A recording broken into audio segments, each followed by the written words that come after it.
বিশ্বনবীর জামানায় এক লোক মূর্তির ইবাদত করত, মূর্তিটারে সব সময় আদর করত, মূর্তিটারে সব সময় ভালোবাসতো, সোহাগ করতো, মূর্তির কাছে চাইতো, রাত্রিবেলা উঠে মূর্তির কাছে কেঁদে কেঁদে মনের দুঃখ বলতো আর জিকির করতো সনম সনম সনম।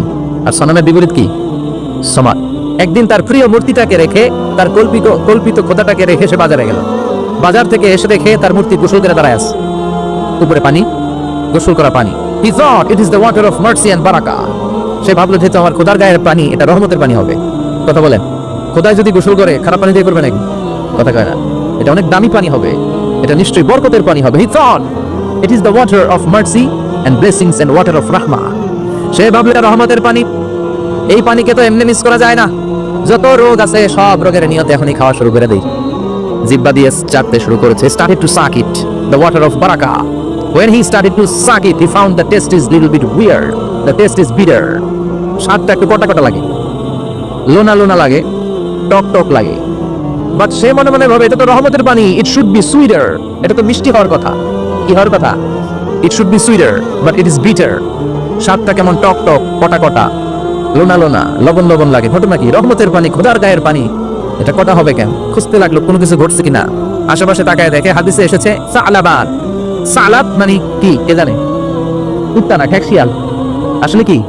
খ্যাকশিয়াল। আমরা বলে ফেলি যে কুকুর, আসলে দুইটা কুকুর সে দেখতে পেল, আর দেখলো এখনো রহমতের পানি পড়তেছে জায়গা দিয়ে রহমতের পানি ইজ ড্রপিং ডাউন, পানি পড়ছে এখনো।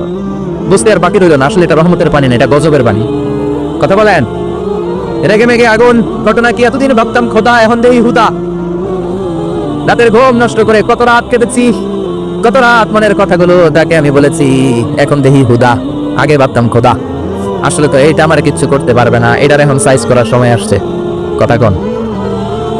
মূর্তিটাকে নিয়ে জমিনের মধ্যে আছড়াতে শুরু করলো, ভাঙতে ভাঙতে হাত আলাদা করলো, খোদার হাত পা সব আলাদা করে ফেলছে। খোদারে মাইরা সাইজ করে তুরজা করে হলাইছে। হাত পা, খোদার হাত পা নিয়ে বিশ্বনবীর কাছে চলে গিয়েছে, যে বলে আব্দুল্লাহর বেটা মুহাম্মদ, বড় ভুলের ভেতরে আমি ছিলাম। এই নাম কল্পিত খোদা, এই মূর্তি আমারে কিছু করতে পারবে না। যে নিজেকে খ্যাকশিয়ালের পেশাব থেকে নিজের দেহটারে বাঁচাতে পারে না, এই খ্যাকশিয়ালের পেশাব থেকে যে নিজের রক্ষা করতে পারলো না, সে কিয়ামতের দিন কঠিন মুসিবতের কালে জাহান্নামের আগুন থেকে আমারে কেমনে বাঁচাবে? কেমনে বাঁচাবে? আমি আর এই কল্পিত খোদার ইবাদত করতে চাই না। আপনি আমাকে শাহাদা পড়িয়ে দেন। কি পড়িয়ে দেন? লা ইলাহা ইল্লাল্লাহু মুহাম্মাদুর রাসূলুল্লাহ সাল্লাল্লাহু আলাইহি ওয়াসাল্লাম কালিমা পড়ে মুসলমান হয়ে গিয়েছে।